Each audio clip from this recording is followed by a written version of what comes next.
Los animales son organismos, con interacciones complejas tanto con su medio ambiente como con otros seres vivos. Su supervivencia y éxito reproductivo se encuentra definido por estas relaciones y adicionalmente por sus respuestas fisiológicas, determinadas por estructuras y sistemas que cumplen funciones específicas. En esta ocasión hablaremos acerca de las relaciones posibles entre los animales y su entorno, los receptores que le permiten a un animal percibir estímulos externos e internos, y finalmente su sistema nervioso y su gran variedad de funciones que permiten dar respuesta a estímulos y regulación de funciones corporales.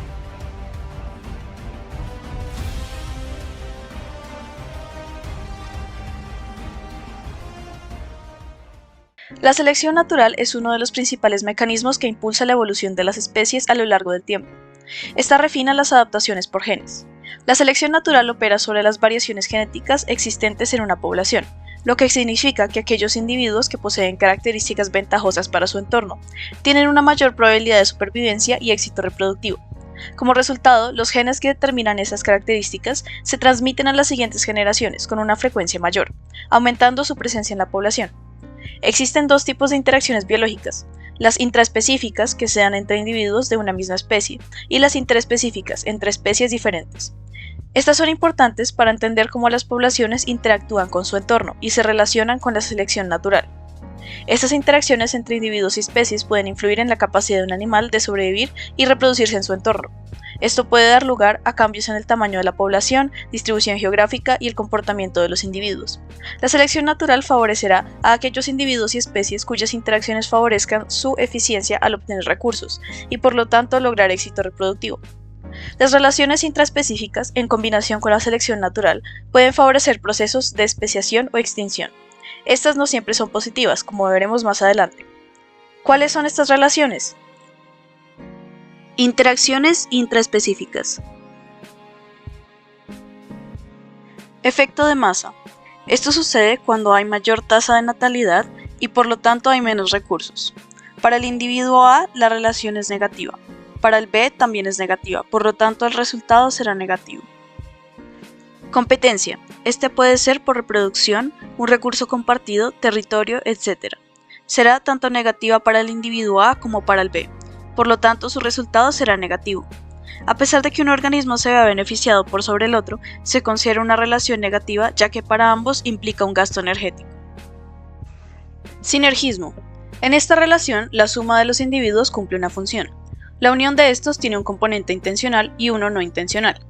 Esto se explica mejor por medio del ejemplo del mimetismo disruptivo. Especies como las cebras causan confusión en los depredadores, que no logran comprender su composición corporal a causa de su coloración disruptiva. Esta coloración es genética y por lo tanto es no intencional, pero la proximidad de los individuos que confunde a los depredadores es intencional. Esta asegura su seguridad y supervivencia. Tanto para el individuo A como para el B la relación es positiva, por lo que el resultado será positivo. Relación de sociedades, asociación e independencia. Individuos de la misma especie se organizan de forma jerárquica y cooperan para la realización de tareas complejas. Estos trabajan juntos para el beneficio del grupo, y la supervivencia y éxito reproductivo de cada uno se encuentra ligada a la de todos. En una relación de independencia, los individuos interactúan para el beneficio de todos, pero no dependen necesariamente el uno del otro. Al resultar positivo para todos los individuos involucrados, su resultado también será positivo. Jefatura. En esta relación social, un individuo de la especie ejerce control sobre otros. El individuo que tiene este control o liderazgo en la jerarquía social, muchas veces llamado macho alfa, tiene mayor acceso a recursos tales como alimento, pareja o territorio. Esta relación es una de las causas de apareamiento no aleatorio, ya que en muchos casos las hembras tan solo se aparearán con el líder del grupo. Tanto para el grupo como para el individuo del cual dependen es una relación positiva, por lo tanto el resultado es positivo. Cooperación. Los individuos de la misma especie trabajan juntos para lograr un objetivo común, que beneficia a todos los miembros del grupo y asegura su supervivencia. En esta interacción, los individuos pueden unir sus esfuerzos para conseguir alimento, protección contra depredadores o cuidado de las crías, entre otras responsabilidades. Esta también es una interacción positiva, ya que beneficia a todos los individuos del grupo. Colonias. En esta interacción, organismos de la misma especie se agrupan en el mismo lugar y trabajan en conjunto como un todo coordinado. Dentro de esta comunidad, los individuos que la conforman tienen roles especializados y trabajan para el beneficio mutuo de todos. Todos se benefician, por lo tanto, esta relación también es positiva. Gregarismo. Grupos de individuos de la misma especie forman una asociación temporal para reducir el riesgo de depredación y mejorar la eficiencia de obtención de recursos. Es especialmente ventajosa cuando se da agrupación para migración. Asegura la supervivencia de los individuos y por lo tanto su resultado será positivo. Interacciones interespecíficas. Necrofagia. Se da cuando un animal se alimenta de los restos de animales muertos. Los animales que presentan este tipo de comportamiento alimenticio se conocen como carroñeros.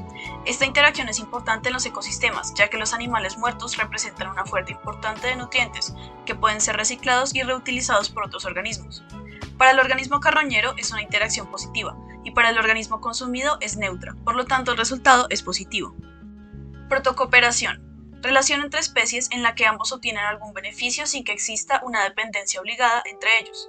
Los cangrejos ermitaños tienen una relación de protocooperación con las anémonas. El ermitaño obtiene protección frente a los depredadores, debido a la presencia de células urticantes de la anémona, y la anémona logra llegar a nuevos sitios para habitar. Para ambos organismos esta relación es positiva, y por lo tanto el resultado será positivo. Comensalismo. Relación en la que el miembro de una especie se ve beneficiado por uno de otra especie, que no se ve afectado ni negativa ni positivamente. Dentro de la categoría de comensalismo se encuentra la foresis, en donde un organismo usa a otro para transporte y dispersión, el inquilinismo, en el que un individuo usa a otro como refugio y defensa, y la metabiosis, en la que un individuo usa partes de otro animal como refugio. Ya que un individuo se ve afectado positivamente y para el otro organismo es una interacción neutra, su resultado es positivo. Predación. Relación entre dos organismos en la que un animal, llamado depredador, caza y se alimenta de otro animal, llamado presa.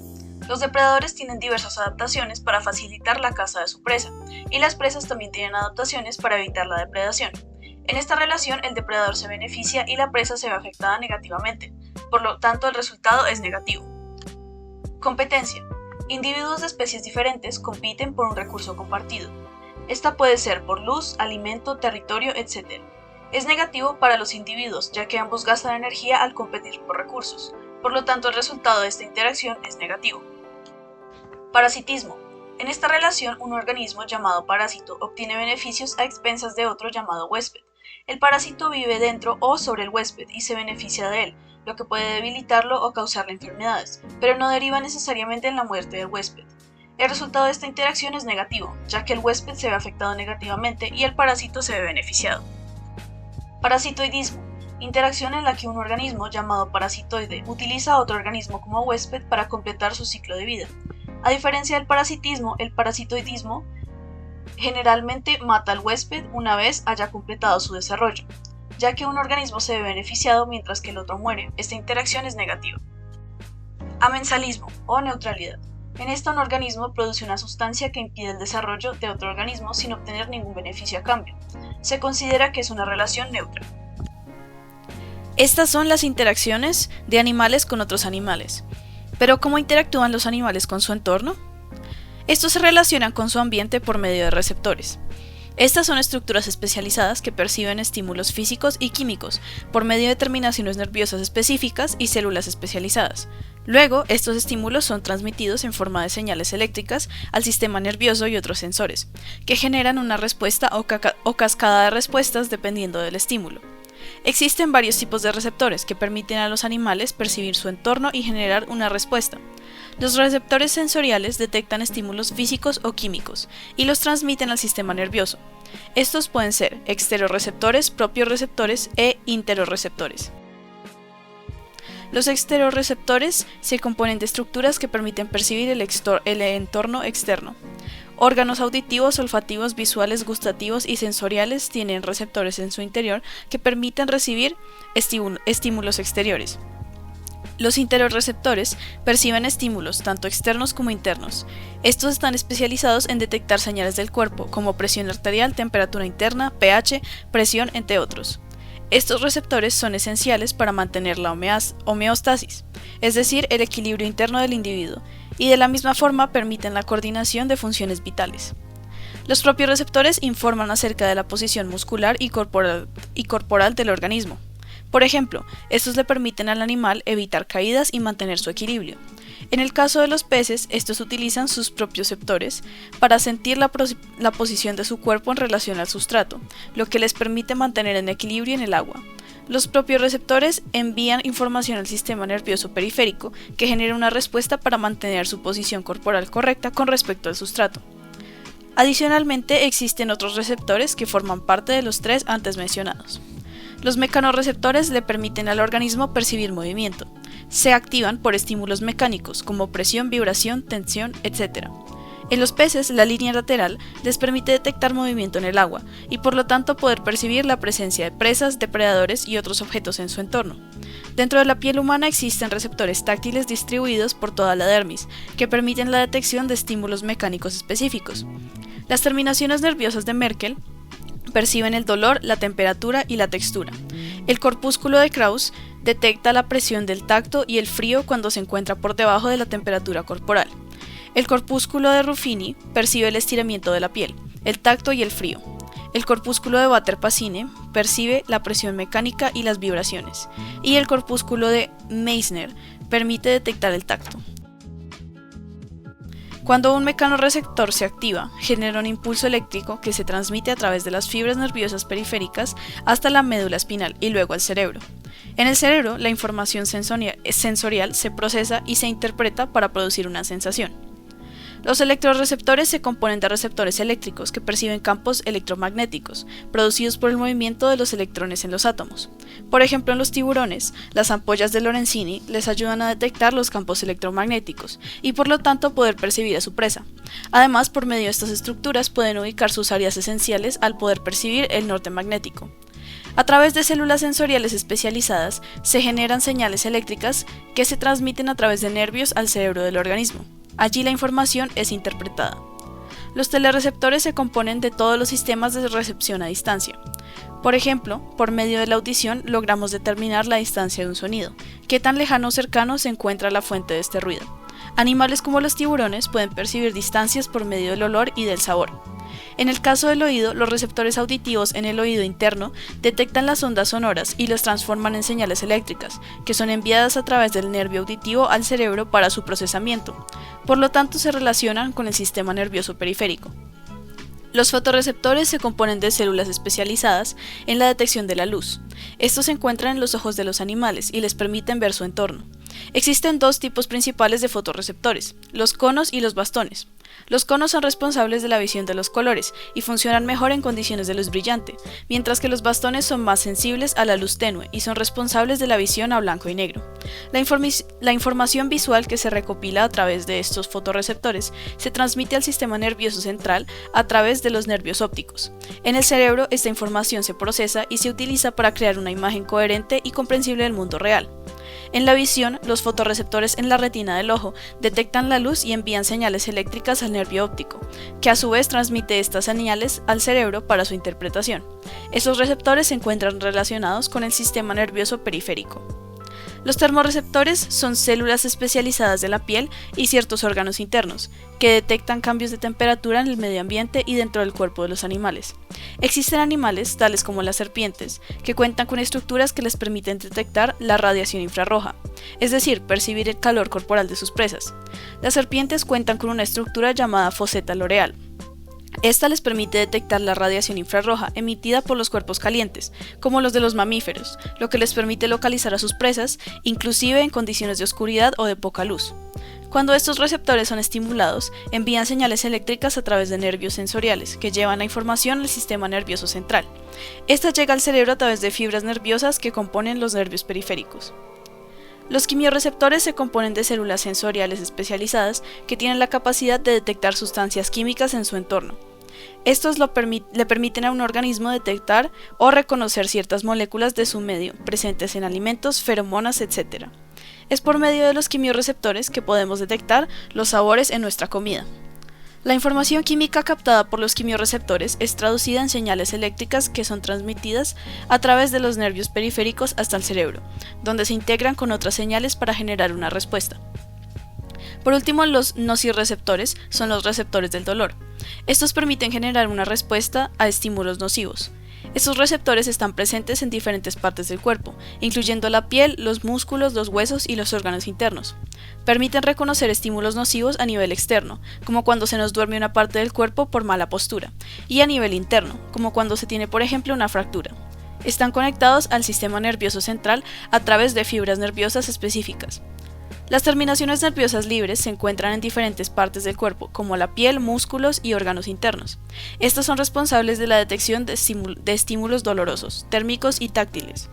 Las terminaciones nerviosas polimodales son un tipo de terminaciones nerviosas libres que responden a estímulos térmicos, mecánicos y químicos. Cuando se activan, los nociceptores envían señales eléctricas a través de fibras nerviosas periféricas hacia la médula espinal y luego al cerebro, donde se percibe la sensación de dolor. Un estímulo nervioso es cualquier cambio en el ambiente interno o externo de un individuo, que puede ser detectado por cualquiera de estos receptores sensoriales. Estos convierten los estímulos en impulsos eléctricos que son transmitidos al sistema nervioso central, a través de las fibras nerviosas.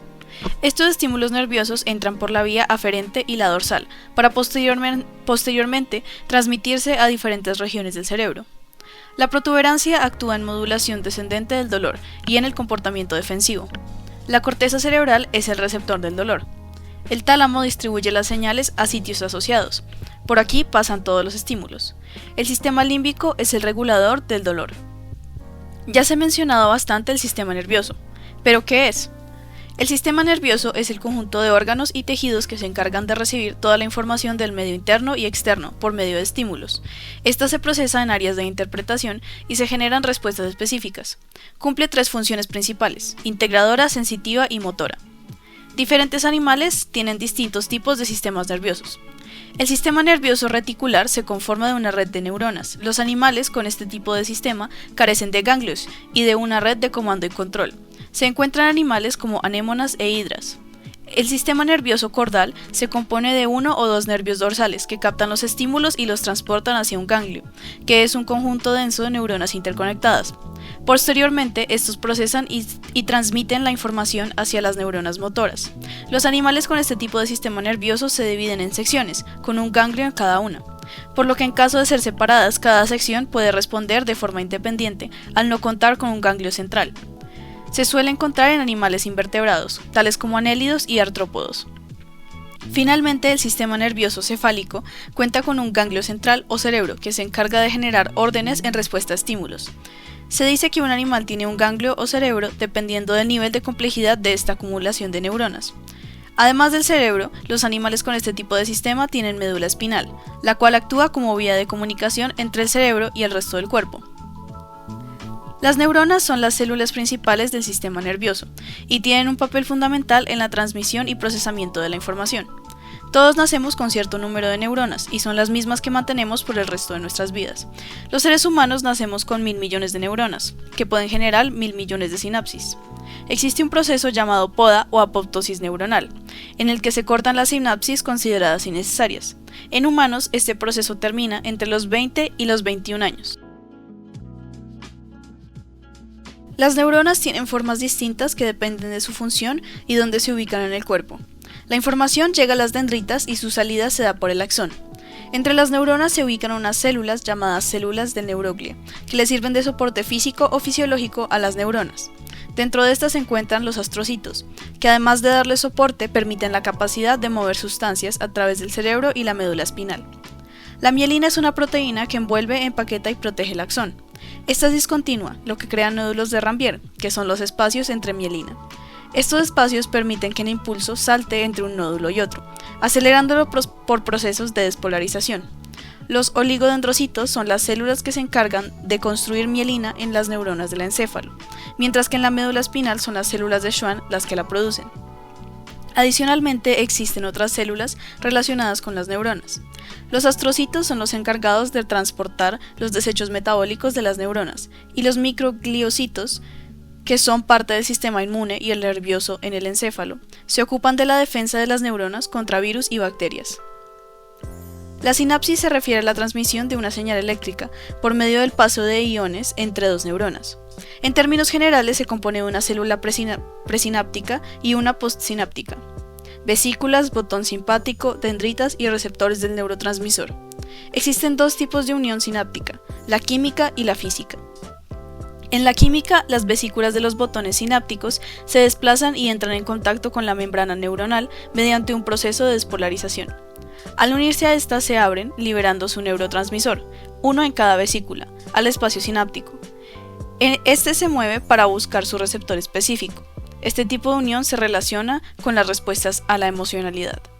En la física, las membranas de dos neuronas se fusionan, formando un poro que permite el paso directo de iones a través de ambos citoplasmas. Al permitir un flujo eléctrico directo entre una célula y la otra, es más rápida que la unión química. Además, se relaciona más con las sensaciones físicas como el dolor, y no con procesos emocionales.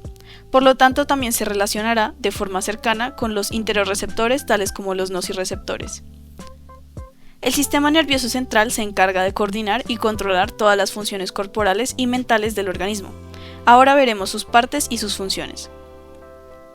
Estructuras como el tálamo y núcleos grises, el hipotálamo y el sistema límbico forman parte de lo que se conoce como el cerebro primitivo, ya que son partes que se han mantenido relativamente inalteradas a lo largo de la evolución y son comunes para reptiles y mamíferos. El tálamo se encarga de redistribuir la información, recibe los impulsos de la médula espinal y los procesa y dirige a regiones específicas dentro de la corteza cerebral. El hipotálamo regula todas las funciones corporales, tales como la temperatura corporal, la frecuencia cardíaca, las emociones, la sed, el sueño, el libido, etc. El sistema límbico se encuentra asociado al hipocampo, es el centro principal de memoria y aprendizaje, y es el rector principal de las emociones. En las amígdalas se guardan los recuerdos asociados a la emocionalidad. Las circunvoluciones del cerebro permiten conectar las neuronas. La corteza cerebral se encarga del razonamiento. Además, rige las funciones superiores, de las que somos conscientes. Estas funciones incluyen la percepción sensorial por medio de los 5 sentidos, el lenguaje, los pensamientos, las emociones y el movimiento voluntario. Aquí se encuentran los núcleos y las dendritas. En el cuerpo calloso se encuentran los axones. También desempeña un papel vital en la comunicación y coordinación entre los hemisferios cerebrales. El cerebelo tiene corteza y región interna. Coordina el movimiento consciente e inconsciente, hace que los movimientos sean fluidos y coordinados. Además, integra la información que reciben los 5 sentidos. La médula espinal comunica al cerebro con los nervios periféricos, conduce las sensaciones al cerebro y lleva los impulsos del movimiento voluntario e involuntario. El tronco encefálico coordina las funciones vitales, tales como el latido cardíaco, el sueño, la vigilia, etc. Contiene los núcleos nerviosos de los sentidos y controla los movimientos de la cabeza y el cuello. El cerebro tiene 2 lados llamados hemisferios, que se comunican por medio del cuerpo calloso. El hemisferio izquierdo se encarga del movimiento del lado derecho, y el hemisferio derecho del movimiento del lado izquierdo. En términos generales, el hemisferio izquierdo se encarga del lenguaje hablado y escrito, de la habilidad científica y numérica y del razonamiento. El hemisferio derecho se encarga de la intuición, la imaginación, el sentido artístico y musical y la percepción tridimensional. El cerebro también se puede dividir en áreas que se encargan de la percepción, la asociación o la interpretación. Las áreas encargadas de la asociación reciben la información y en base a la memoria a largo plazo generan respuestas. La corteza es el área donde termina la poda neuronal. Se considera como el área de discernimiento y se termina de desarrollar entre los 20 y 21 años. El área premotora y la motora primaria trabajan en conjunto para permitir el control preciso y coordinado de los movimientos corporales. El área premotora está involucrada con la planificación y coordinación del movimiento, y la motora primaria es responsable por los movimientos voluntarios. El área somestésica o corteza somatosensorial se encarga de recibir y procesar la información sensorial relacionada con el tacto, la temperatura, el dolor y la propiocepción. El área de Broca tiene funciones tales como la articulación de sonidos explosivos, que se producen al mover la boca para pronunciar letras como la P. El área de Wernicke permite la asociación entre estructura y palabra. Gracias a esta área entendemos el significado de las palabras. El área auditiva se encarga de la percepción e interpretación de los estímulos auditivos. El área visual primaria recibe los estímulos visuales y el área interpretativa o asociativa interpreta estos estímulos. El área olfativa se encarga de percibir partículas odoríferas e interpretarlas. Olores y feromonas se pueden asociar a experiencias pasadas y jugar un papel en nuestras interacciones sociales. Los seres humanos tenemos un bulbo olfatorio pequeño. Por esto, nuestro sentido del olfato es bastante inferior comparado con el de otros mamíferos, y somos principalmente animales visuales. El sistema límbico es un conjunto de estructuras cerebrales interconectadas que desempeñan un papel vital en el procesamiento de las emociones, la memoria, la motivación y el comportamiento. El hipocampo es el centro de memoria cognitiva de corto plazo, generalmente de los recuerdos no emocionales. A pesar de ser de corto plazo, hay recuerdos que permanecen allí por largos periodos de tiempo. Adicionalmente, es la vía de almacenamiento y recuperación de la memoria. Es la parte del cerebro que nos permite recordar. El cerebro tiene dos amígdalas, las cuales se encargan de la memoria emocional, relacionada con sentimientos, intimidad y comportamiento sexual. El tálamo es la estructura a la cual van todos los estímulos. Conecta el cerebro primitivo con la corteza cerebral. El hipotálamo es el centro regulador de funcionamiento general. Regula la respiración, el comportamiento sexual, entre otros. Tanto las amígdalas como el hipocampo son importantes para el ciclo de sueño. Estas regulan el sueño REM, que es la etapa del sueño donde se producen las ensoñaciones. El ciclo del sueño tiene 5 etapas. Las primeras 4 son no REM. En la primera etapa se da el adormecimiento. Disminuye la actividad muscular y se dan espasmos. Todavía hay una alta conciencia del entorno y se perciben colores y formas definidas. El sueño es ligero. En la segunda etapa la respiración, pulso y temperatura disminuyen. Se comienza a dar aislamiento del entorno, pero continúa siendo sueño ligero. En la tercera etapa se entra a sueño profundo y comienza la regeneración neuronal. Es más difícil despertar durante esta etapa de sueño. Se da la producción de la hormona del crecimiento. Además, hay una probabilidad de sonambulismo. En la cuarta etapa del sueño ya es sueño profundo. La respiración es rítmica y ya no hay probabilidades de sonambulismo, al haber poca actividad muscular. La quinta etapa es REM. En esta las ondas cerebrales se aceleran y se producen ensoñaciones. Hay posibilidad de movimientos musculares y se acelera el pulso. Hay una capacidad cerebral similar a la que se tiene durante la vigilia, por lo que se estimula el aprendizaje, la memoria y la concentración. Ya se estableció que el sistema nervioso central se compone del encéfalo y la médula espinal. Este se encuentra protegido por el líquido cefalorraquídeo. Dentro del sistema nervioso también se encuentra el sistema nervioso autónomo. Este se divide en dos ramas principales, el sistema nervioso simpático y el parasimpático, que tienen efectos opuestos en los órganos y que cumplen la función de mantener el equilibrio homeostático en el cuerpo. El sistema simpático se activa en eventos de alerta, generando un estado de alerta. Al activarse se dilatan las pupilas para captar más luz y se tiene mejor visión periférica. Se inhibe la salivación al no haber suficiente flujo sanguíneo hacia esta área del cuerpo. Se relajan los bronquios para que pueda entrar más aire a los pulmones. Se inhibe la actividad digestiva y aumenta la liberación de glucosa para tener más energía. Se secreta adrenalina, se dilata la vejiga para retener orina y se contrae el recto. El sistema parasimpático es el sistema antagónico al simpático. Le permite al cuerpo revertir los efectos del sistema simpático y recuperar la condición normal de reposo. Un arco reflejo es una vía neural que permite la transmisión de una señal nerviosa en respuesta a un estímulo. Existen 3 tipos. El arco reflejo simple produce acciones que se realizan de manera automática e involuntaria ante un estímulo. Las señales transportadas de los receptores hasta la médula espinal, por lo que no participa el encéfalo. Se genera una respuesta rápida. Así se ve una vértebra vista desde arriba. Para que la señal llegue a la médula espinal y genere una respuesta, primero debe pasar por el asta dorsal y luego por la ventral.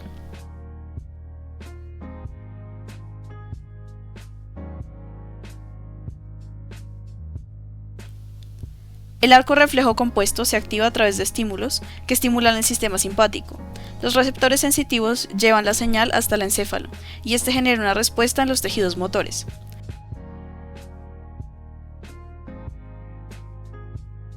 El arco reflejo condicionado es producto de un proceso de aprendizaje. Es una respuesta aprendida. Otra función del sistema nervioso es la atención, la capacidad de enfocar y dirigir nuestra conciencia hacia estímulos específicos y procesar la información relevante. Cada vez que se aprende algo nuevo, se crean nuevas espinas dendríticas en las neuronas. Así se ve la curva atencional. Los seres humanos tenemos un primer periodo de alta atención, que dura aproximadamente 10 minutos. Después hay un periodo de descenso, en el que se llega a un periodo de menor atención de unos 15 minutos. Posteriormente, hay otro periodo de ascenso en donde se llega a un segundo periodo de alta atención.